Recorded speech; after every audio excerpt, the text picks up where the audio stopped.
नमस्कार, मैं हूं प्रदीप शर्मा और आप देख रहे हैं इन24 न्यूज की खास पेशकश चुनावी संग्राम। जी हां, महाराष्ट्र में होने वाले विधानसभा चुनाव को लेकर संग्राम तेज हो गया है। विधानसभा चुनाव के नामांकन में महज कुछ घंटे का समय रह गया है, लेकिन अभी तक सत्तारूढ़ महायुति और विपक्षी महाविकास अघाड़ी गठबंधन में आमने सामने है, लेकिन दोनों ही अलायंस में कई सीटों पर सहमति नहीं बन सकी है।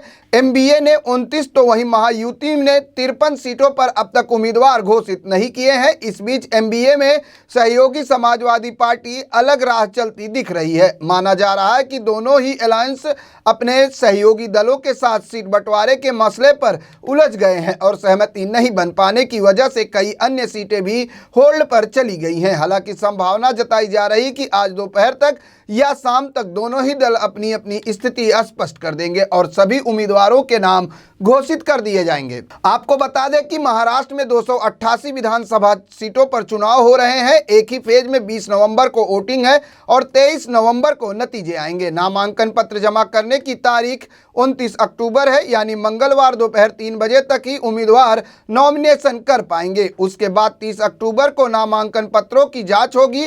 4 नवंबर तक नामांकन पत्र वापस लिए जा सकते हैं।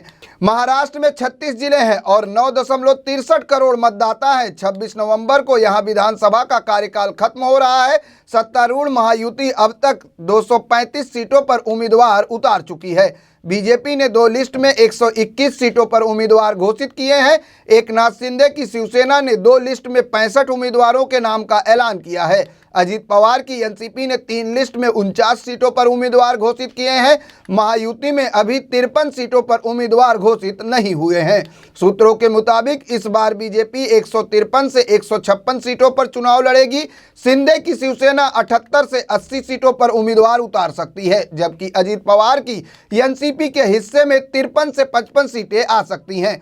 वहीं महाविकास अघाड़ी में उद्धव गुट ने उम्मीदवारों की 3 लिस्ट जारी की है। इनमें कुल 84 उम्मीदवारों के नाम घोषित किए गए हैं। कांग्रेस ने 4 लिस्ट में कुल 101 उम्मीदवारों के नाम घोषित कर दिए हैं। इसी तरह शरद पवार की पार्टी ने 3 लिस्ट में 76 उम्मीदवारों के नामों का ऐलान कर दिया है। तीनों ही दलों ने कुल मिलाकर 261 सीटों पर उम्मीदवार घोषित किए हैं। अभी 27 सीटों पर पेच फंसा है। कुछ जगहों पर सहयोगी दलों के बीच दरार दिख रही है। कुछ सीटों पर एक से ज़्यादा उम्मीदवारों की दावेदारी होने का कारण पार्टी में नतीजे पर नहीं पहुंच पा रही है। कुछ सीटें ऐसी हैं जहां 2 पार्टियों ने उम्मीदवार घोषित कर दिए हैं। सपा राज्य में 5 सीटों की डिमांड कर रही है। हालांकि इनमें 3 सीटों पर एमबीए उम्मीदवार उतार चुकी है। कुल मिलाकर यहां भी असहमति को लेकर तानातानी देखने को मिल रही है। सूत्रों के मुताबिक इस चुनाव में कांग्रेस 103, 108 सीटों पर चुनाव लड़ सकती है। उद्धव की शिवसेना 90 से 95 सीटों पर उम्मीदवार उतार सकती है। शरद पवार गुट एनसीपी 80 से 85 सीटों पर चुनाव लड़ सकती है।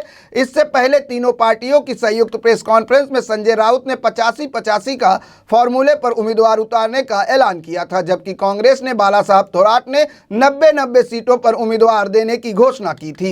महायुति में जिन सीटों पर पेच फंसा है, वर्सोवा, मीरा भाईंदर, मानखुर्द, वसई, आष्टी, कराड़, उत्तर, मोरसी, बारूद, सिवड़ी, कलीना, अणुशक्ति नगर, धरावी, ठाणे, सिंदूर, करमला, बारसी, नांदेड़, अमरावती, अकोला, बलारपुर, बीड़, कन्नड़, सिंदखेड़ और बदलापुर जैसी सीटें शामिल हैं।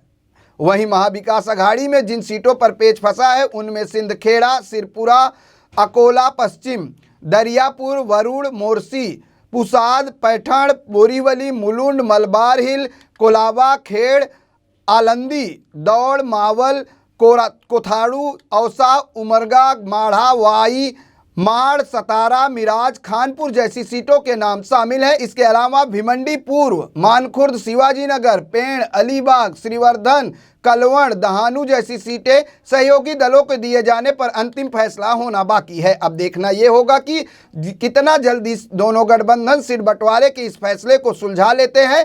फिलहाल इस पेशकश में इतना ही। बाकी की ताजा तरीन खबरों के लिए बने रहें इन24 न्यूज के साथ। मुझे यानी प्रदीप शर्मा को दीजिए इजाजत। नमस्कार।